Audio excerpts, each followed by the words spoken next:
Hey, it's Ali here. Just jumping on with a video today. I haven't done a video for quite a while, between one thing and another. But today I've got some beautiful stamps from the card hut that I'd like to share with you. And also just do a little bit of colouring with you, so that you can see what my process with colouring is, and perhaps put a card together at the end of it. I don't want to make it a very long one. But really I've had so many people contact me and ask me how I do my colouring, what I use, what mediums I use, etc. So I'll make it as quick and as informative as possible. So first of all, we'll have a quick look at the stamps. They're absolutely beautiful. They're a really good size as well. They're an A5 stamp set, and there are 1, 2, 3, 4, 5 sets. And the first one is the fox and the mouse. Beautiful autumnal images. But they're all actually very autumnal images. The second one is the berries, and that's got a mouse and a cardinal and some berries and leaves. We've got a flora one, and that's got different flowers and a little bee as well. The door, which is one of my favourites. The door is absolutely beautiful. Little guy there, and then a butterfly with an apple and some flowers at the top. And then another one of my favourites, which is the stag, and then it's got a stem of flowers at the side with another bee there. Okay, so I have been playing prior to coming on today. I have done a little bit of colouring, so I'll show you what I've done so far.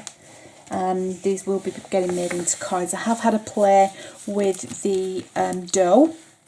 Again, as I say, it's one of my favourites. And for this one, I've coloured the dough with pencil crayons, and I've used polychromos and some oil pencils, some Hemi oil pencils, and I've basically blended them together to create the dough. And then there is a butterfly which is sat here with the apple, and what I've done is I've coloured that in and cut it out, and I kind of want to pop that there and create that little card for a dear friend. And then the other bits and pieces, I had a go with the stag again, one of my favourite of the collection. They're all my favourite really, I like them all. But I've done these, again these have been done with the Faber-Castell polychromos pencils. And I'm just going to do another one of the stamps, set it up, stamp it out, show you how good they are at stamping, and then I'll do a bit of colouring with you. Pop that to one side. So I think what we'll do is, I've done the deer and the stag, so I think I'm going to do the little mouse and the leaves. So I'm just going to pop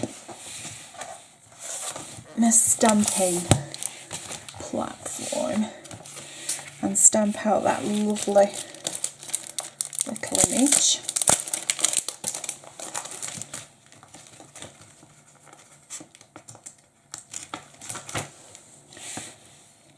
So here's a cute little guy there. Let's secure that down. So I usually use VersaFine ink,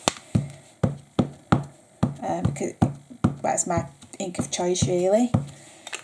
I use it when I'm watercolouring, but I also use it when I'm pencil colouring as well. So I'll just put one more time because I can. That's why I love these platforms. It gives you the ability just to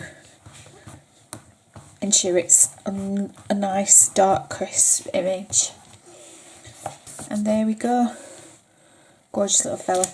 Right, so put that to one side, I'll sort it later. So I'm just going to pull in my colouring platform. It's just an easel, and it's at my height. Obviously, since I've come further up, it's at my height so that I can colour easier, and also you can see a bit better as well what I'm doing. So I'm just going to stick that down like so. Right, so I'm going to use the polychromos, and I'm going to do the leaves first. So what I tend to do is I grab the colours that I'm going to use. So with the polychromos, I've got about 4 or 5 different greens. So I always take a light green, I always take a mid green, and I always have a dark green. Now I do want a darker green than that still, so I'm going to grab my Hemi crayons, and in there I have a really nice dark green that will help complement my colouring. So what I tend to do, and I'm not a professional by any means, this is just the way I do it, this is just how I've taught myself. I always have the I go on the internet and I get references for leaves, I have a look at mice, and you know what they're supposed to look like, because this little guy, he's quite cute and pretty realistic looking, so I tend to have reference so that I can just see the light shade, etc. And all I do in the first instance is literally, and I use circular motions just because it's a nicer blend and it doesn't scratch or scrape.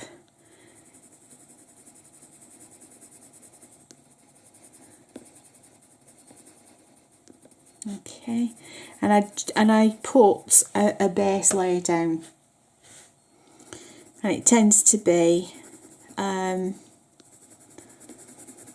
light layer, just to set the stage, if you will, and then I'll move on from there.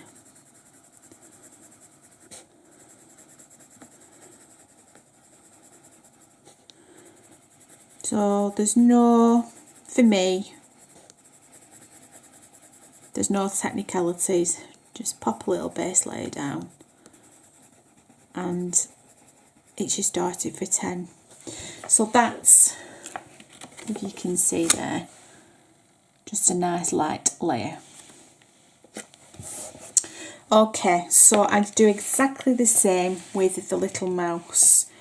Now, he under here and here, he would have a nice light white patch. So what I'll do again, just as I've done with the leaves, is just a nice light layer. Now, you will find when you play with your pencils, when you start colouring, what your sort of strength, pressure, if you know what I mean, is. So some people can have quite a strong hand, you know, a heavy hand, and some people can be quite light. But what I'll do is, if I want it very light and I'm a bit, you know, especially if I'm using a new pencil, when I'm sort of trialing it out, I'll hold the pencil as far up the barrel as I can, because it'll just allow me to put down that light layer.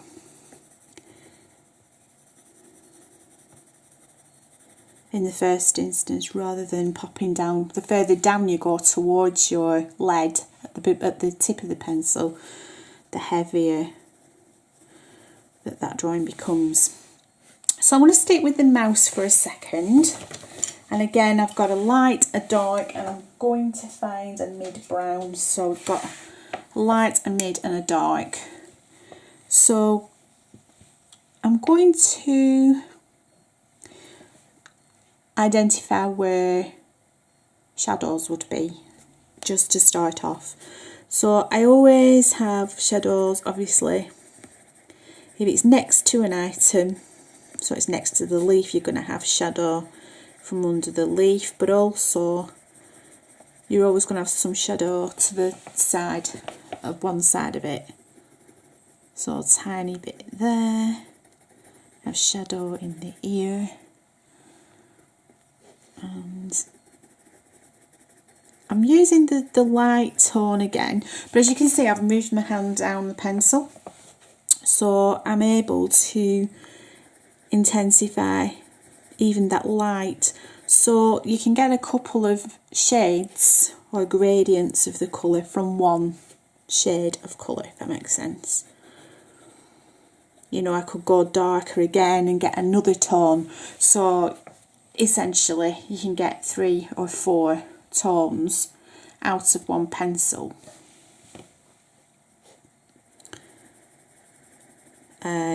Which to me kind of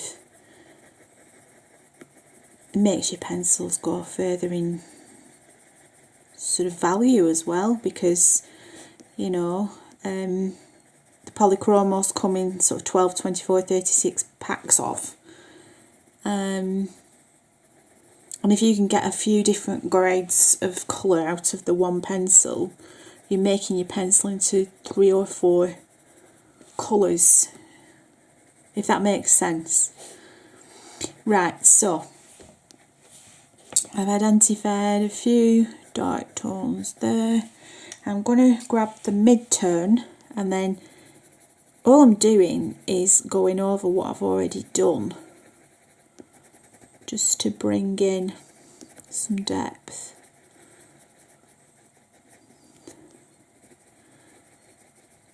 So you've got, and even in his little ear, what you could do is pop in a little bit of pink, and then his little nose, just bringing in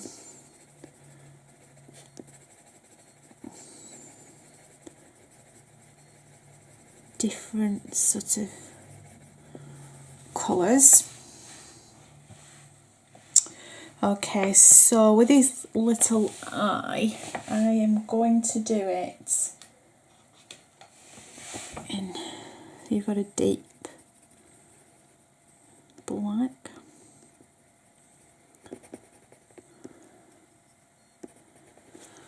So sort of lightly in the middle and then slightly darker. And all you'll end up finding that you're doing is that you're building up layers. So I'm going to go for the dark, as there would be dark around the top of the eye. And you're constantly building layers up, just going over and over until you're happy with the depth, the shadows, the shading, the colouring.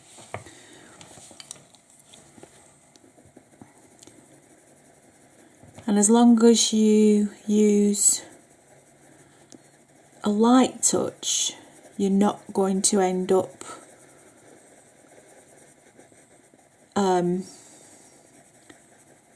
saturating the colour and burnishing it, whereby you can't add layers on top.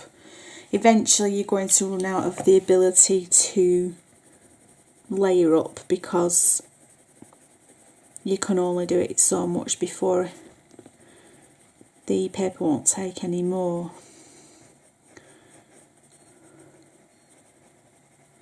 And as I say, as long as you're gentle, because you can always go back,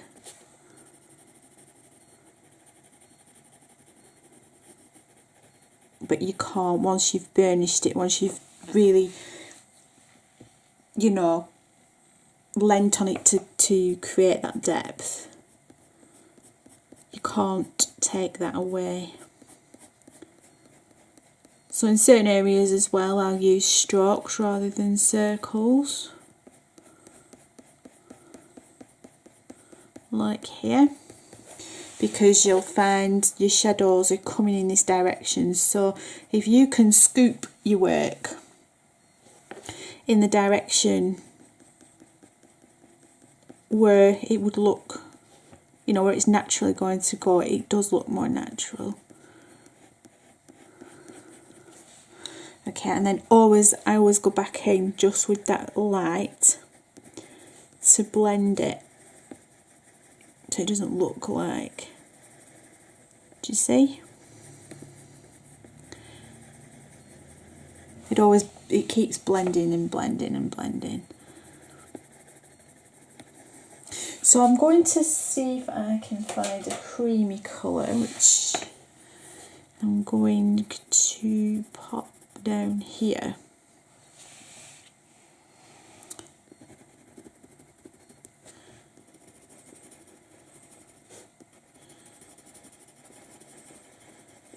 And the lighter the tones, they'll blend in too. So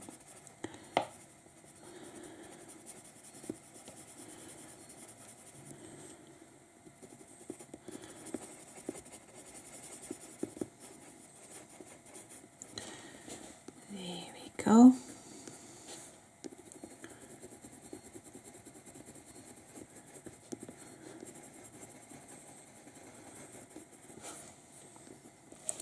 So I always experiment and pop other little tones of colours in, because not everything is all, you know, those tones of brown. You're going to have pinks and creams and whites in,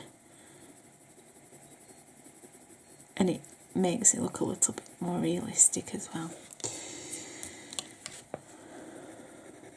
And all the time you're blending and blending, and all you want to avoid is having any harsh lines, and that's where working in circular motions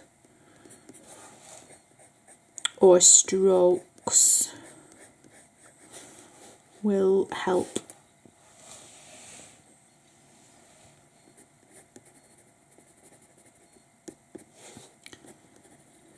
And it avoids those.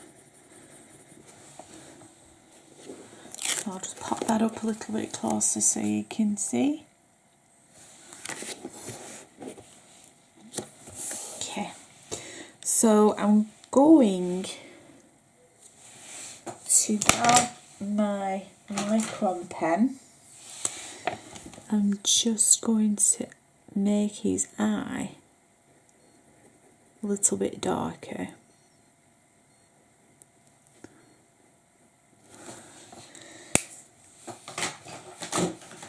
And then pop his little flash of colour back in there. So now I'm going to go back to the leaves.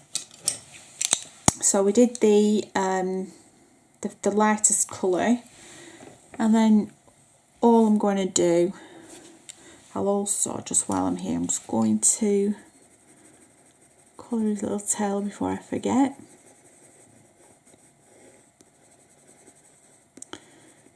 Okay, and then his tail is going to be a little bit darker here and here, here, and then here, like so. And then a really dark brown is just strokes, just to show coming round as well. And then what I also try and do is blend in with the white, which will just take care of the highlight which you would see. Okay.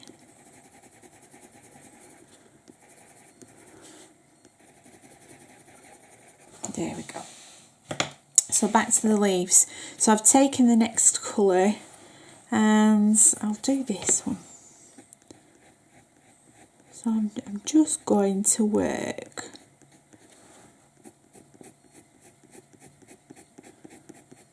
so you're always going to have dark coming from the centre of an object. So I'm going to do strokes for this. Okay, and then on the end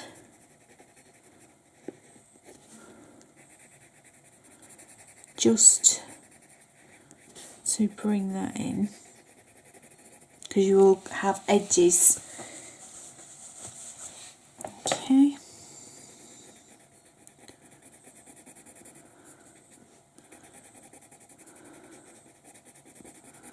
Okay, so then I'm going to go back to the light colour that I originally started working with, the original laydown of colour, and I'm going to blend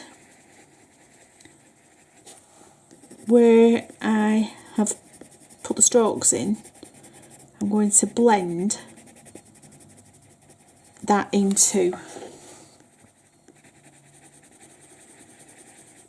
the centre. So you're pulling the colour in from the outside and you're taking away those harsh lines.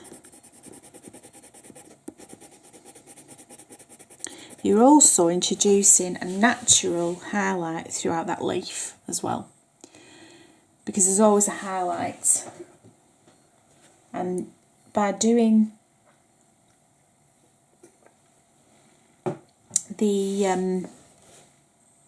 inside and doing the trick going from the inside and the outside, your centre is staying white as long as you don't meet them together. So I'm going to take my darkest green and I'm going to go a bit bolder, and I'm going to introduce, I'm not taking it out as far as I took the mid colour out, but I just want to make that darker colour seen, because you're always going to have a very, very dark point.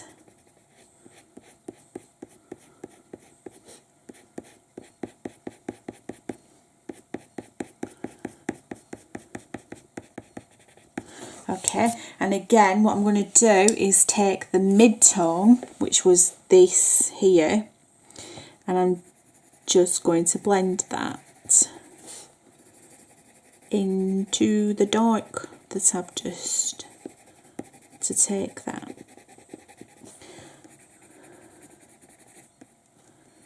like so, and back in with that dark.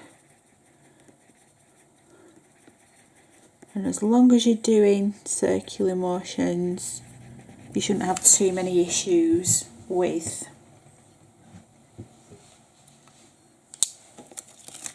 lines that look harsh. So can you see? Like so. And then all I'm going to do, or all I tend to do, is just grab my white pencil and blend the whole lot together.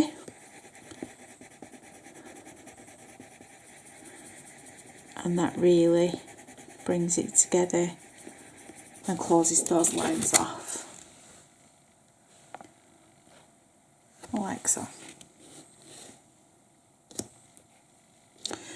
So I'm going to continue that with the rest of the leaves, and I'll pop some music over and I'll come to you at the end.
Okay, so that's the end of the colouring. I'm just going to gently take this tape off and just pop it up so that you can have a closer look. And there you have it, and that is basically how I colour. The last thing being burnishing it with the white. Not all the time, but definitely in circumstances that where leaves are concerned and flowers, just to pull colours in together to blend them. And what I would do then, just to finish this particular one off, would be to grab a very light blue pencil, and then I would just go around circular motions, about 1/2 mil to 1 mil, and just not highlight it, just to line it, just to edge it, and it just gives it a nice hue.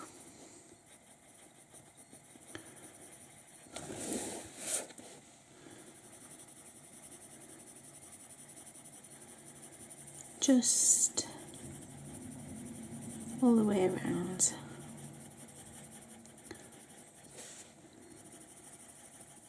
And then once I've done that, I would add the sentiment and then pop it onto a card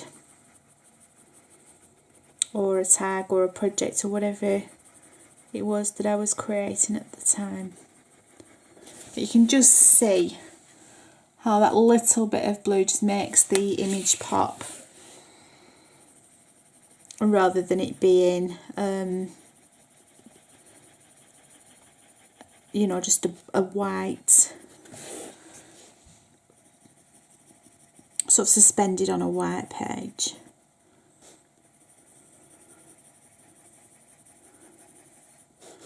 It doesn't have to be a big line. I mean, it can be as big or as small, you know, as wide as you want it to, but that completes my image.